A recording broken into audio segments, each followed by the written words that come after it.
akan berkata oleh mereka itu, inilah orang yang amat dipercayakan. Nabi terkenal dengan Al-Amin. Dan sekalian kita menerima akan hukumnya, terserah aja deh Nabi ini, terserah Nabi Muhammad aja deh. Bahasanya kayak gitu. Suka hati, maka dengan sebagian yang telah dilebihkan oleh Allah Ta'ala, Tuhan Rabbul Alamin, akan kejadian Nabi Muhammad daripada sekalian makhluk, daripada zatnya dan sifatnya dan kesempurnaan akalnya dan keadilannya, maka dibukakanlah oleh Allah akan selendang. Apa dibukakannya? Rasulullah, selendangnya Rasulullah di atas bumi.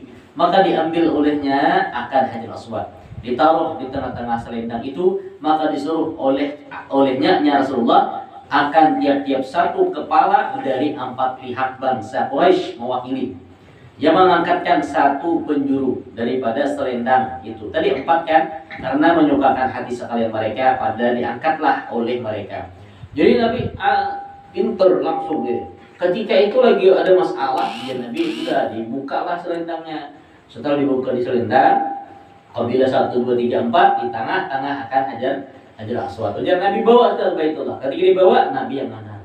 Semua dapat kebagian, paham ya? Nah, itu seandainya Nabi yang ambil bawa-bawa, itu salah Nabi. Ya. Nah, tapi luar biasa supaya apa? Supaya senang mereka. Akhirnya mereka sepakat. Coba. Satu penjuru pada selendang itu, silakan baca. Menyukakan hati sekalian. Maka diangkatlah oleh mereka dengan segala suka hati hingga dekat di tempat Hajar Aswad. Penjuru Ka'bah ditaruhkan Hajar Aswad itu oleh Rasulullah dengan 2 tangannya Rasulullah yang mulia di tempat Hajar Aswad itu. Daya sekarang yang adanya. Itu. Jadi sebenarnya itu sudah lepas. Ya. Cuman ketika itu mau masak itu ada pengen segera tahan. Aku lah masak aku lah. Datang. Sudah sepakatnya gini aja deh. Siapa yang duluan masuk ke masjid, itulah orangnya. Udah lama Rasulullah. Katanya pas kebetulan. Ini kan dari Allah saudaranya. Karena antu Al-Amin, sampai antu Al-Amin sudah. Akhirnya Nabi sepakat dengan Nabi ini supaya bukan aku aja yang bawa, tapi seberataan dibikinlah tadi selendang. Penjuru pihak itu kepalanya, pihak itu kepalanya, pihak itu bawa sampai di tengah di Baitullah. Nabi langsung Allah. Terus kemudian baca lagi. Dan lagi bahwa saya baca banyak. Allahumma shalli ala sayyidina Muhammad wa ala alihi wa sahbihi wa sallam ala ummatihi syahadat. Dan lagi bahwasanya Nabi Muhammad sallallahu alaihi wasallam senantiasa suka berkhalwat membuat ibadah pada Allah Ta'ala di atas bukit yang bernama Hira, yaitu yang dinamakan sekarang Jabal Nur, artinya bukit cahaya. Maka hingga umurnya genap 40 tahun, maka yaitu waktu kedatangan wahyu daripada Allah Ta'ala kepada Anbiya alaihi salatu wassalam. Maka setelah datang waktu yang telah ditentukan oleh Allah Ta'ala menjatuhkan rahmat pada sekalian alam dengan bangkitnya Nabi Muhammad SAW menjadi Rasulullah kepada sekalian makhluk, sebagaimana firman Allah Ta'ala di dalam Al-Quran, wa ma arsalnaka illa rahmatan lil alamin. Maka dimulakan kedatangan wahyu kepadanya di dalam mimpinya di waktu tidurnya, karena jangan ia dapat terkejut melihat malaikat jika datang padanya waktu jaganya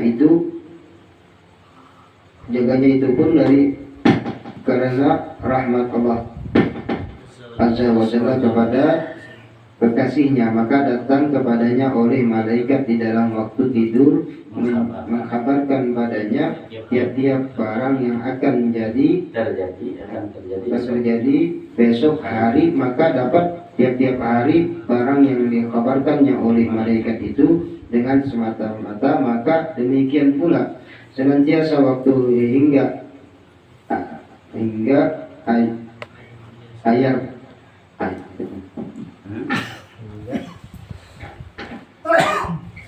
semata-mata pada pelaksanaan Aisyah waktu hingga ia biasa bertemu kepada malaikat. hingga ayat biasa. Iya, hingga ia biasa bertemu kepada malaikat di dalam segala. Artinya ketika orang melihat langsung itu tidak kaget ya kan, tidak kaget, terlalu kaget karena sudah pernah dia biasa. Jadi orang Banjar rasa rawen biasa ya, tidak kaget lagi. Cuman itu pun ada kagetnya juga. Bahkan dalam disebutkan Nabi itu ketika itu kan gemetaran. Karena Jibril menampakkan wujud aslinya kepada Rasulullah. Jadi dalam riwayat 2 kali dia nampakkan wujud asli itu Jibril ini. Karena yang pertama Gua Hira, kalau yang kedua Isra Mi'raj. Terus hingga masa 6 bulan pun lama hingga maka datang padanya oleh Jibril alaihissalam waktu jaganya di atas bukit Jabal Nur. Yang tersebut ia dengan katanya dari pihak langit, hai Muhammad sallallahu alaihi wasallam, maka dilihatlah akannya oleh Nabi Muhammad bahwa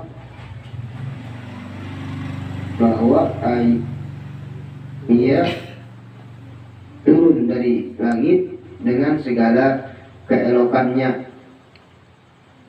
dan hebatnya dengan katanya, hai Muhammad sallallahu alaihi wasallam, engkau Rasulullah pada sekalian makhluk dan aku Jibril beserta diberi olehnya akan Nabi Muhammad sallallahu alaihi wasallam suatu helai kain sutra bertatah ratna manikam dari manikam itu bertatah, jadi kita bungkir. Ratna manikam itu mutiara dari pengasih Tuhan Azza wa Jalla. Dengan katanya, baca oleh Muhammad sallallahu alaihi wasallam, maka berkata Nabi Muhammad, aku tiada membaca suatu surah, maka ditetapkannya oleh Jibril dengan kain itu beserta katanya, baca olehmu Iqra bismi rabbikal ladzi khalaq. Artinya baca olehmu dengan nama Tuhanmu yang menjadikan sekalian makhluk. Maka itulah permulaan Quran turun kepada Rasulullah SAW. Pulang ke rumahnya dengan gemetar segala anggotanya, maka diminta olehnya akan selimut, maka itu berselimut dari yang demikian itu. Kemudian daripada itu maka datang pula padanya Jibril alaihissalam dengan katanya, ya ayyuhal mudaththir qum fa'anzir. Artinya, hai orang berselimut, bangunlah olehmu, sampaikan pada orang-orang perintah Tuhanmu, dan takutkan orang akan siksa api neraka. Maka mereka itu menerima tiada menerima perintah Rabbul Alamin. Maka lalu bangun Rasulullah SAW menyampaikan perintahnya Tuhan Rabbul Alamin. Maka bermula yang beriman padanya daripada orang laki-laki, yaitu Sayyidina Abu Bakar As-Siddiq radhiyallahu anhu, dan daripada yang belum balik, yaitu Sayyidina Ali bin Abi Thalib radhiyallahu anhu, dan dari perempuan yaitu Sayyidina Khadijatul Kubra radhiyallahu anha. Kemudian baru Sayyidina Utsman bin Affan, Sayyidina Umar, dan lain-lain sahabat radhiyallahu anhu. Adapun permulaan ibadat Rasulullah SAW dan sahabatnya itu dengan sembunyi karena belum kuat sahabat melawan akan segala kafir. Kemudian daripada itu hingga banyak sahabat, maka turun ayat fasda' bima tu'mar. Artinya dahirkan olehmu hai Muhammad dengan barang yang engkau akan menzahirkannya. Maka lalu Rasulullah SAW menzahirkan pada sekalian orang-orang akan segala perintahnya Tuhan Rabbul Alamin, daripada memberi tauhid pada Allah Ta'ala Tuhan yang Esa, dan membuat taat padanya dan menjauhkan segala berhala dan segala perbuatan kafir musyrik, maka senantiasa Rasulullah SAW mengajarkan dan meragibkan segala orang masuk pada agama Islam dengan perintahnya Tuhan Azza wa Jalla. Maka bertambah segala orang masuk Islam, masuk agama Islam. Mereka itulah yang diberi oleh Allah Ta'ala hidayah menjadi sahabatnya Rasulullah SAW. Maka orang yang belum dikaruniakan Allah Ta'ala padanya hadiah hidayah, maka menjadi seteru pada Rasulullah SAW dan sahabatnya dengan menjatuhkan segala penggoda di atas mereka itu, hingga mengeluh oleh beberapa sahabat dengan adanya daripada Rasulullah SAW bagi mereka pergi melarikan diri ke negeri Habsyi dari sebab sangat. Jadi segala para sahabat yang lemah tadi imannya, mereka itu mengeluh dari kita kepada beberapa sahabat dengan izin Rasulullah. Dari Rasulullah bagi mereka itu pergi berlayar hijrah ke negeri Habsyi.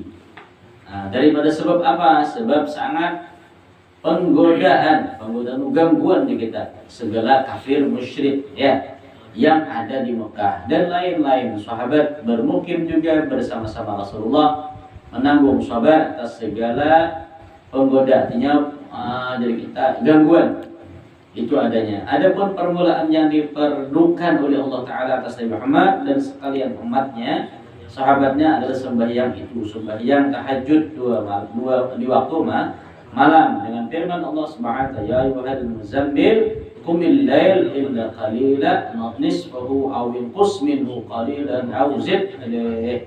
Hai yang berselimut, bangunlah olehmu sembahyang dua waktu malam hingga sedikit daripada malam buat waktu tidurmu, yaitu setengah malam atau lebih. Kurang sedikit, bahwasanya waktu malam itu sunyi lagi luas mendengar Quran dan paham maknanya, dan menyatakan lafaz perkataannya, sebab tiada banyak pendengaran dan penglihatan yang menghibaukan hati sebagai yang ada di waktu siang, gitu ya.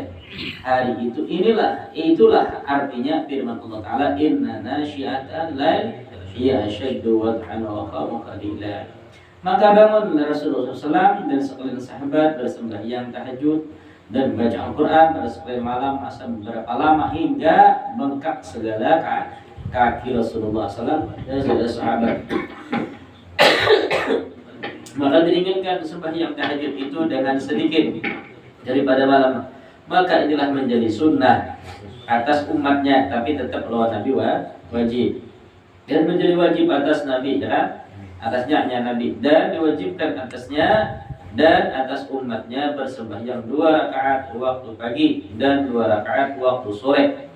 Inilah yang difirmankan Allah Ta'ala, faqra'u ma tayassara minhu wa aqimus shalah. Maka senantiasa Rasulullah SAW dan sekalian sahabatnya bersembahyang pagi sore hingga di waktu malam Mi'raj, maka diperdukan atas Nabi Muhammad dan umatnya sembahyang 5 waktu dalam sehari sama Allah. Allahumma shalli ala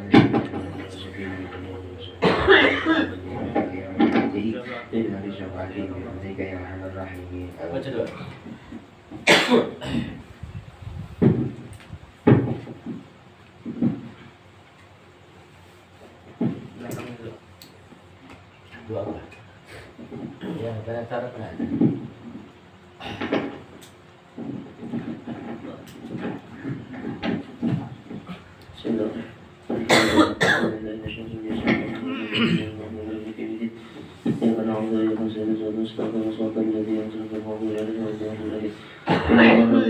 Bismillahirrahmanirrahim. Allahumma shalli ala sayyidina Muhammad wa ala ali sayyidina Muhammad wa aqim al-muttaqin wa sallallahu alaihi wa sallam ala sayyidina Muhammad wa ala alihi wa sahbihi ajma'in. Allahumma inna qad حضرنا تلاوة في صحيح معراج نبيك الكريم ورسولك المبارك العظيم فاقضي علينا ببركته لباس العز والتكريم واسكننا بجواره في دار النعيم ونعمنا في الجنة بالمقيم. اللهم إنا نسألك بجاه النبي المصطفى صلى الله عليه وسلم وآله وأصحابه أهل الصدق والوفاء أن تكون لنا معينا وبوئنا من الجنة غرفا وارزقنا بجاهه عندك قبولا وعزا وشرفا.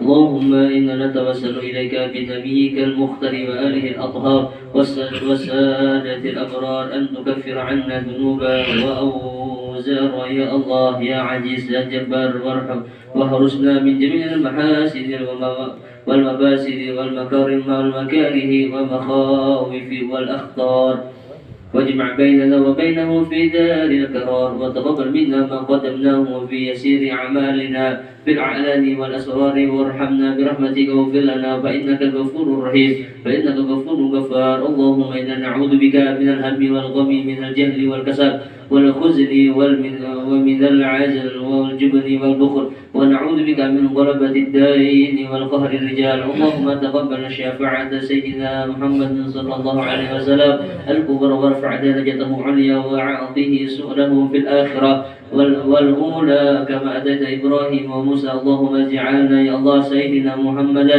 من أكرم عبادك عليك كرامة من أرفعهم عندك درجتهم ومن أعظمهم خطرا ومن أمكانهم شفاعة.